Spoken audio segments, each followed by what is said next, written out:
All right, LDBC. This is your boy Coach Sheldon Harrison. You're live on the Coach Sheldon Harrison Combat Sports Show live. Okay, guys. I'm just done, man. I've been working since 5 a.m. and it's 10 something now, and buddy, finally I'm done.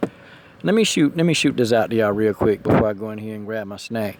I just got to thinking about Tonya Evinger, and I'm like, wait a minute. Tonya Evinger was the Invicta champion. This woman is 19-5, okay, and she had a no contest.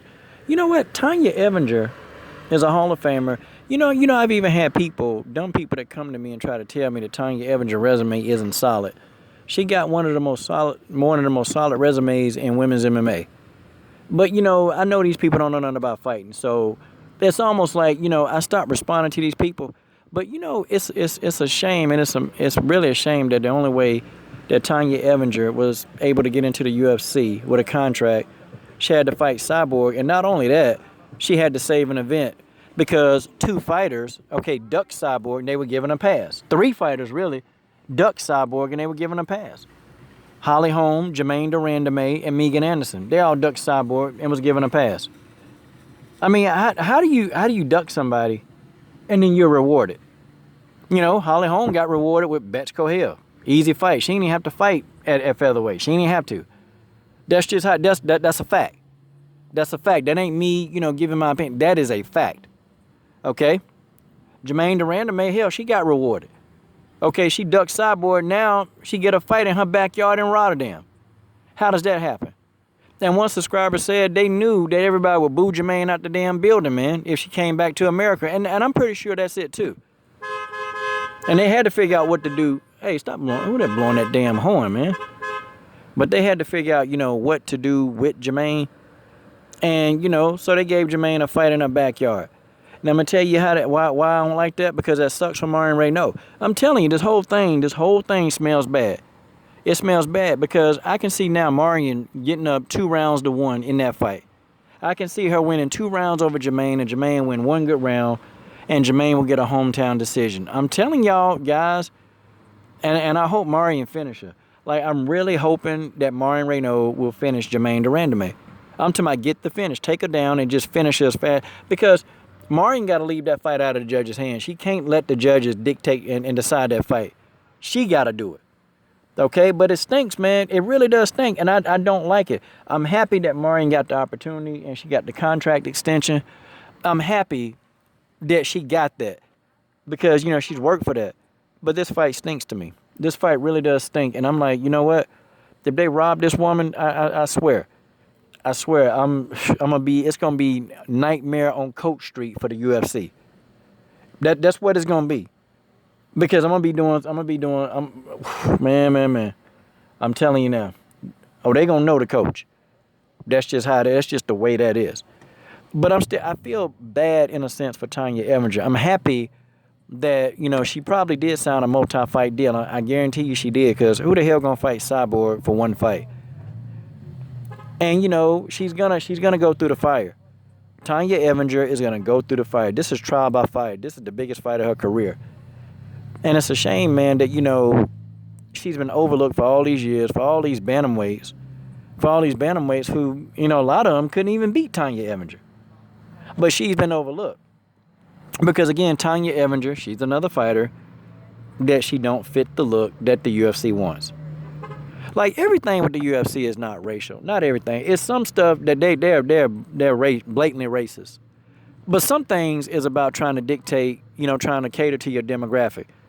And you know who the demographic is, man. It's young, white guys between the ages of 20 to 38. It's that demographics. And those guys, they like blonde hair, blue eyes. I'm just trying to tell y'all, it ain't a racial thing. This is the truth. This is a fact. They love that. And so when you get somebody like that and you can market them very well, okay, well, that's what's going to happen. And don't be surprised. The next hype train, Mackenzie Dern, is coming out, and they're going to do whatever they can, okay? And she going to sell. If Mackenzie Dern win, let me tell you, that's going to be the biggest thing in women's MMA.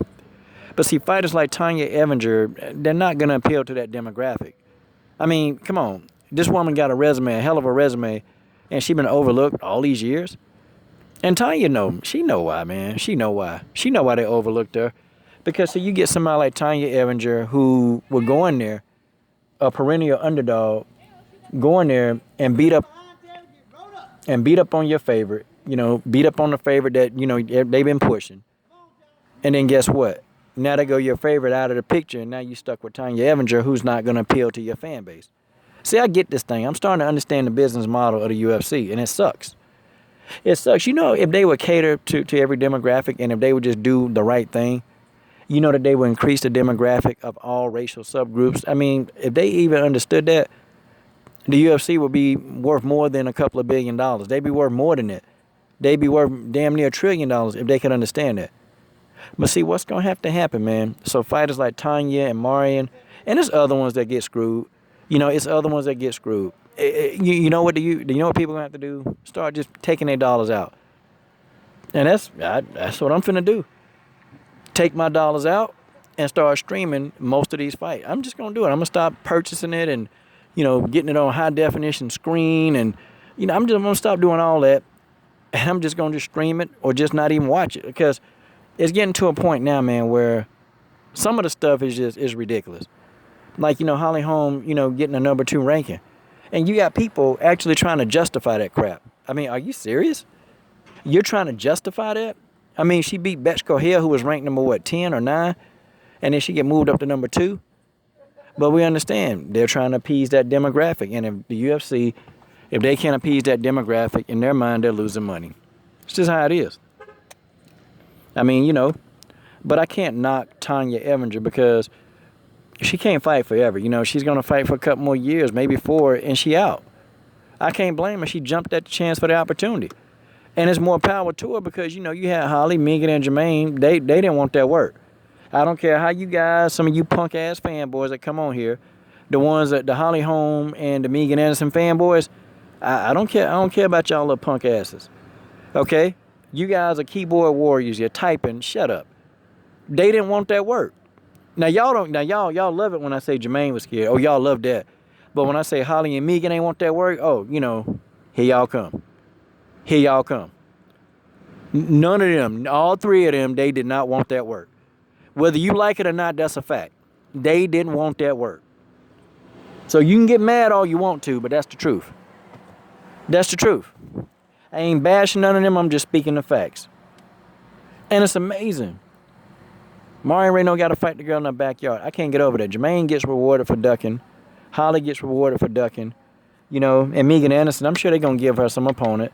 They may even do a Cindy Dandois rematch and let Megan avenge that loss. I'm telling y'all, man. The UFC business model is all jacked up. It's flawed. And they ain't even professional, man. On down to Dana White. They not professional.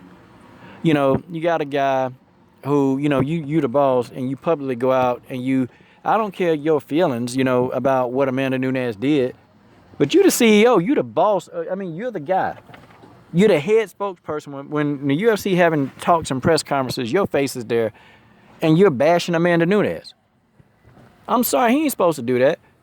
I'm going to be honest. If I was Amanda Nunes, I'd be looking like, look, I'm going to sue y'all. This is defamation of character. But I don't know, man. It's a bad deal for Tonya Evinger. I think it's a little small bad knock for Marion Reno. It's bad because you're going to fight. I don't know. You fighting a girl in her hometown. If the fight is even remotely close, they not going to give it a decision, man. And I'm just saying. You guys tell me what you think. This is your boy, Coach Sheldon Harrison. I'm done. What are you guys waiting on? Subscribe to the best women's MMA platform on YouTube.